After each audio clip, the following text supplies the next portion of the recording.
अभी तक मैं जो बात कहता था और कई बार मैंने उसको साबित भी किया है कि उत्तर प्रदेश में कानून व्यवस्था सत्ता की चौखटों पे दम तोड़ चुकी है।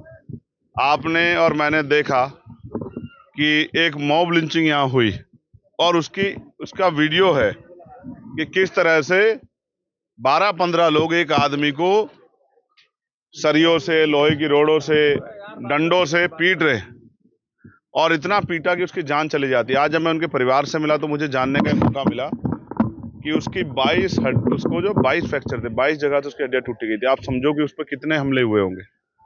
और फिर उसको न्याय देने की बजाय जो लोग नामजद हुए उनको गिरफ्तार करने की बजाय अभी 6 से ज्यादा लोग जो हैं जो खुले घूम रहे हैं, अपनी दुकानों पे काम कर रहे हैं, लेकिन पुलिस ने उनको गिरफ्तार नहीं किया। जो कि पुलिस ने, आप समझिए, सरकार में अगर किसी मुसलमान के साथ मॉब लिंचिंग हो या दलित के साथ या पिछड़े वर्ग के साथ, आदिवासी वर्ग के साथ मॉब लिंचिंग हो और पुलिस तत्काल कार्रवाई करे तो कार्रवाई आप समझिए इतनी जेन्युइन होगी कि सब कुछ जांच परख के किया जाएगा, किसी का भी नाम फालतू ना हो जाए।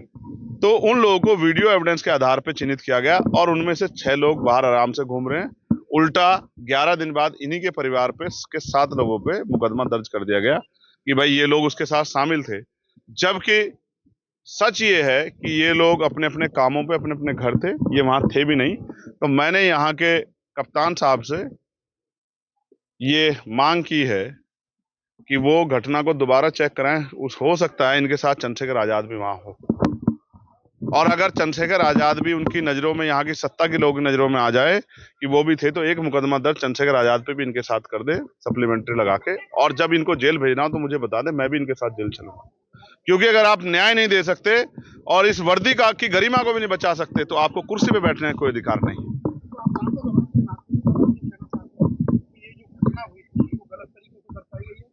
घटना तो पुलिस ने सही तरीके दर्शाई। क्या आपने एफआईआर नहीं पढ़ी कि मॉब लिंचिंग हुई है? लेकिन उसके बाद 11 दिन बाद जो मुकदमा हुआ, 11 दिन बाद सत्ता के संरक्षण में, सत्ता के दबाव में जो मुकदमा हुआ, वो कई जनता से दूर छिपा हुआ थोड़ा ही है। वो तो सबके सामने है कि वो मुकदमा किसके दबाव में हुआ। और अगर सही घटना थी तो पुलिस ने पहले दिन, दूसरे दिन, तीसरे दिन, चौथे दिन, 5वें दिन मुकदमा क्यों नहीं दर्ज किया?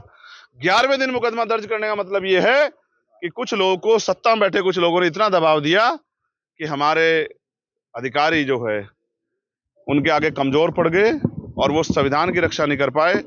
वो अपने जो उन्होंने संकल्प लिया था, प्रतिज्ञा की थी, उसकी रक्षा नहीं कर पाए। उन्होंने एक झूठा मुकदमा जो है दर्ज कर दिया। मैं उनसे मांग करूंगा कि इस झूठे मुकदमे को खारिज किया जाए, खत्म किया जाए, और जो आरोपी हैं जो अभी खुलेआम घूम रहे हैं उनको जो है गिरफ्तार करके जेल भेजा जाए। आप क्या करेंगे? मैंने बता दिया है कि अगर सड़कों से हमारी बात नहीं सुनी जाएगी तो हम पार्लियामेंट में इस मामले को उठाएंगे, और अगर पार्लियामेंट भी नहीं सुनेगा या पार्लियामेंट इस बात को स्टेट इश्यू के थ्रू या किसी और उससे मोड़ने का प्रयास करेगा तो हम लखनऊ में जाके डीजीपी से, प्रमुख सचिव से, मुख्यमंत्री से जाके उनके सामने कागज रखेंगे और उनसे पूछेंगे कि क्या यही है आपका सबका साथ सबका विकास वाली सरकार का सच? ये बहुत जल्द होगा। आप देखना है कि बहुत जल्द आपको होता दिखाई देगा, क्योंकि लोगों को मरने के लिए नहीं छोड़ सकते हैं। एक और ऐसा ही केस जो है घटना, वो मलखान सिंह की भी जो है बताई जा रही। आप ये देखो, भीड़ को अगर छूट दी जाएगी तो ऐसे तो कल कोई पकड़ के मुझे भी पीट पीट के मार देगा, क्योंकि मैं तो बहुत लोगों की आंखों में किरकिरी हो गया हूँ। जब मैं अन्याय के खिलाफ आवाज उठाता हूँ दमदार तरीके से, तो जो लोग अन्याय करते हैं उनको जेल जाना पड़ता है, उन पर मुसीबतें आती हैं, तो वो तो किसी दिन भीड़ से पकड़ के मेरी भी पीट के हत्या कर देंगे।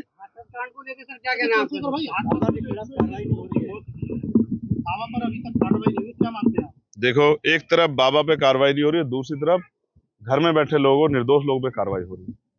पहली बात तो ये पुलिस और प्रशासन का फेलियर था, जिसको किसी भी कीमत पे भुलाया नहीं जा सकता। इतनी बड़ी भीड़ इकट्ठा हो रही है तो एलआईयू क्या कर रही थी, इंटेलिजेंस क्या कर रही थी, उनके पास इसकी क्यों जानकारी नहीं थी? और जानकारी थी तो उन्होंने उचित व्यवस्था क्यों नहीं की? मुझे ऐसा लगता है कि प्रशासन और पुलिस और सरकार ये जानती है कि वहां वंचित वर्ग की महिलाएं ज्यादा जाती हैं, वहां गरीब लोग ज्यादा जाते हैं, तो वो मर भी जाएंगे तो क्या फर्क पड़ेगा? अगर ये उनकी जान की वैल्यू समझते, जैसे कोई वहां वीआईपी जाता तो वहां एक वीआईपी के लिए कई हजार पुलिस फोर्स लगा के व्यवस्था कर दी जाती, तो उनकी, उस गरीबों की उसमें कोई वीआईपी नहीं था। तो गरीब अगर 100-125 मर भी गए तो सरकार को इससे क्या फर्क पड़ता है? 2-2 लाख रुपए का मुआवजा, क्या कितना पैसे का मुआवजा दिया है? मुआवजा कितने पैसे का दिया?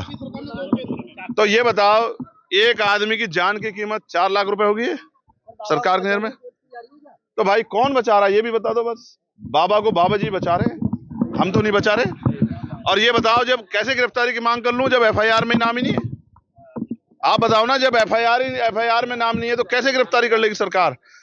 लेकिन यहाँ तो झूठी एफआईआर भी हो रही है। यही मैं आपको सच बता रहा हूँ। मैं जाऊंगा, पीड़ित परिवार से मिलूंगा और मैं मुख्यमंत्री से और प्रधानमंत्री से मांग करता हूँ। वो तो बहुत धार्मिक लोग हैं, ये तो सिर्फ धर्म के लिए गए थे, भोले बाबा के उसमें गए थे सत्संग में कि भाई इनकी जिंदगी अच्छी हो जाए, इनकी गरीबी, बेबसी, लाचारी, बीमारी खत्म हो जाए।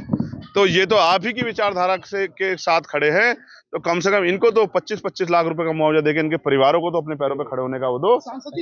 अगर आप ऐसा नहीं करते तो ये भी माना जाए कि आप ये जो धर्म की बात करते हो ये अपनी राजनीति के हिसाब से करते हो। क्या लगता है कि औरंगजेब के परिवार को प्रेशर बनाना चाहिए? अगर धार्मिक आयोजन हुए, लोग मरे, तो प्रदेश सरकार को जिम्मेदारी लेनी चाहिए। बिल्कुल जिम्मेदार लेनी चाहिए, बिल्कुल जिम्मेदार लेनी चाहिए। अब तो अभी देखिए कावड़ का त्योहार आ रहा है, धार्मिक आयोजन आप कराएंगे पूरी व्यवस्था से, तो धार्मिक आयोजन आपकी सरकार और आपके विचार में तो बहुत मेल है। तो इसलिए मैं सरकार से कहूंगा कि वो इनको गरीब, दलित, पिछड़े वर्ग की महिलाएं समझ के, गरीब परिवारों की महिलाएं समझ के इनके साथ खिलवाड़ ना करें और कम से कम 25-25 लाख रुपए का मुआवजा इन परिवारों को दें। क्या लगता है औरंगजेब के? और मैंने उसमें अपनी बात रखी है, मैंने कहा है कि उन पे सख्त से सख्त कार्रवाई की जाए, उसकी जांच हो, सीबीआई जांच। और मैं आप सोचो किसी की भी हत्या हो सकती है आज देश में, जिस तरह कानून व्यवस्था है किसी की भी हत्या हो सकती है, कोई है सलामत नहीं है। और मैं तो आपके सामने खड़ा हूं,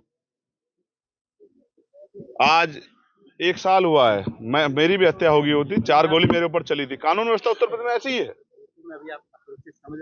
मैं क्या कह रहा हूं, अब मैं असुरक्षित या सुरक्षित, मैं जनता के बारे में सोच रहा हूं।